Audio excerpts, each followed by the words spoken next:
Now with oil have in the last say 4 or 5 years moved to say $75-80 range, and now it's obviously moved higher, it becomes viable. At $75-80 it is viable to do it, and now it can be done. So Asad is correct in saying it is a viable project, but the size is huge and there are certain infrastructure requirements that need to be fulfilled before it can be launched. My question, I think I have not been able to communicate that properly, is that the global investors' concern for not investing in Pakistan being the carbon emissions. Now Pakistan is contributing to the carbon emissions at 0% at the moment. We don't have any coal. They're looking at incremental. You see, so first of all, this CO2 let's say fashion, so to say, is a recent phenomenon last few years. So all these countries already had coal-based power plants in the past. So it's now financing future projects which will lead to more CO2 emissions is the issue. So they're looking at incremental rather than absolute. And that's the argument which is between China and the US. And China says you look at it on a per capita basis of how much we are doing. And they're saying look at it on an absolute basis. So these are arguments that will go on, but the point is that foreign lenders which are more and more cognizant of global warming, CO2, etc., are increasingly reluctant to finance incremental coal-based projects, although the Western countries still do add on once in a while and they flout their own standards. But the Kyoto Convention, which was talking about the bonuses of reduction in the CO2 emissions, how far has that gone in this context? Well, to be honest, I don't know too much detail, but the Europeans are much ahead. They've launched a cap on the and a very incremental, and then they trade CO2 emissions from those who are more efficient to less efficient. The US still hasn't put a cap to it, and obviously on a worldwide basis, there's still no agreement on the levels of emissions that can be done. But as a policy, it's not the countries per se. I'm saying the Western lending agency, including World Bank as an example, will not lend to these kind of projects, although they selectively try to do so as such. So as I said, in any case, the amount is so huge that the more likely candidate would be the Chinese, who are not so. And actually, it will reduce the cost, because once you try to comply with the Western countries' emission standard, just not on CO2, but on nitrous oxide and sulfur, etc., the project cost will also escalate, versus just having it on Pakistani standards. The cost will also be lower, and the Chinese will probably do it. So let's hope for the best. Thank you. Thank you very much, Ruhail. I'll request you to stay on stage for just one more minute. I'm also going to request Mr. Fawad Hashmi, President of the Institute of Corporate Governance, to come on stage to give out plaques and mementos to all of the speakers. Also, I'd like to invite Mr. M.A. Aleem to come and receive his plaque. Mr. M.A. Aleem. Mr. Naseem Beg.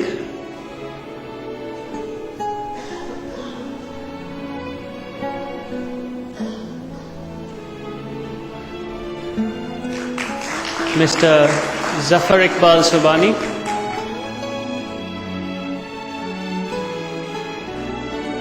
Then Mr. Asad Ali.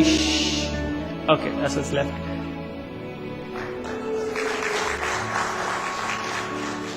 Mr. Farid Khan.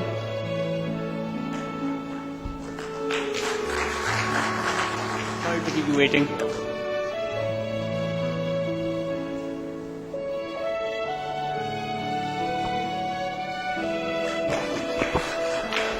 And sorry to keep Mr. Ruhail waiting, but now Mr. Ruhail Mohammed.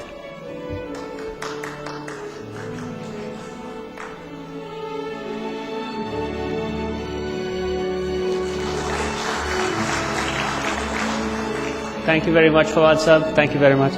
With this, we will break for lunch and we will reassemble at exactly. Sorry?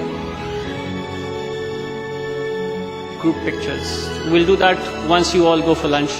So all the prize winners, if you could just stay back in the hall for a minute, we'll be reconvening exactly at 2:30 p.m. Have a nice lunch. Thank you.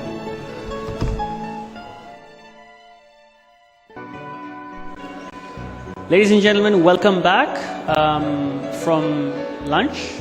I hope you're all pretty much back and energized. Lunch was sponsored by RF Habib Limited, and I hope you enjoyed lunch. Welcome back once again. And right now, we have with us an expert. Sorry? Yes. The larger organizations grow, both in terms of age and member of staff, the greater the growth in employee provident funds and pension funds. These funds belong to employees and they do not belong to the company itself.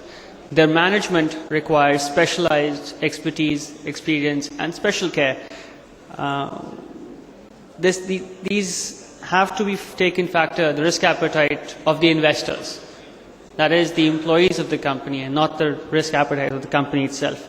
We have with us today Mr. Sami-ul-Hasan, an expert on the prudent management of retirement funds. Mr. Hassan was trained as an actuary in London and was awarded the Sir Joseph Byrne Prize in 1962 on completion of his fellowship exams at the UK Institute of Actuaries. Mr. Hassan joined Habib Insurance in 1962, became a fellow of the Chartered Insurance Institute in 1965, and then a fellow with distinction of the US Life Officers Management Association Institute in 1967. Mr. Hassan has served as a board member at State Life Insurance Corporation from 72 to 89, and as chairman and chief executive from 2000 to 2003. He was chairman of Alpha Insurance in 1972 and then again from 2000 to 2003. Mr. Hassan co-founded Akhtar & Hassan in 1975. Please welcome Mr. Sami-ul-Hasan.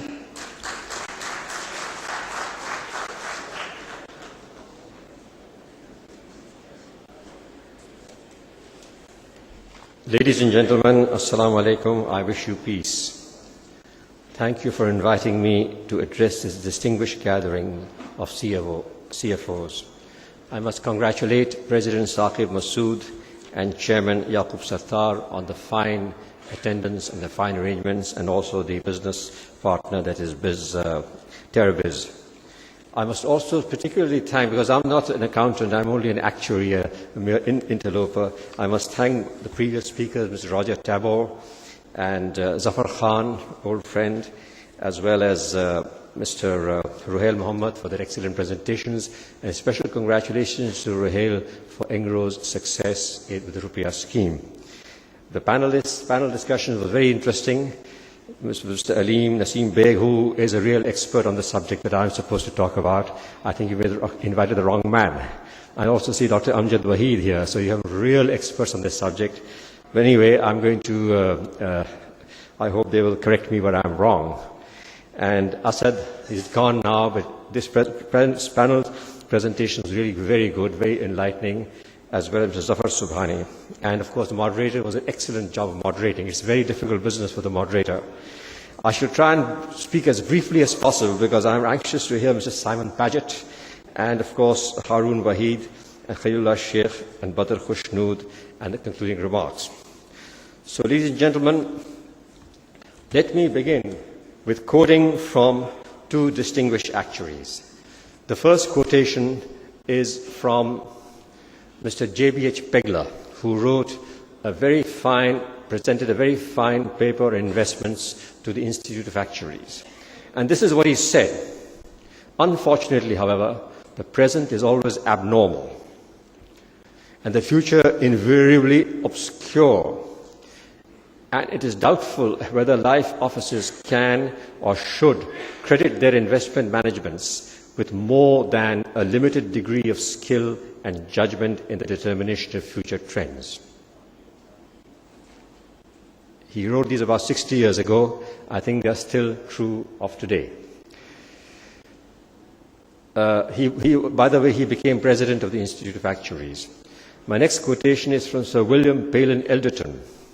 He said, officers would go on making inevitable mistakes because it was not given to any of them to see into the future. Nevertheless, they must go on investing. So, we must be very humble in talking about investment. Reasonable and well-informed people will disagree on the subject.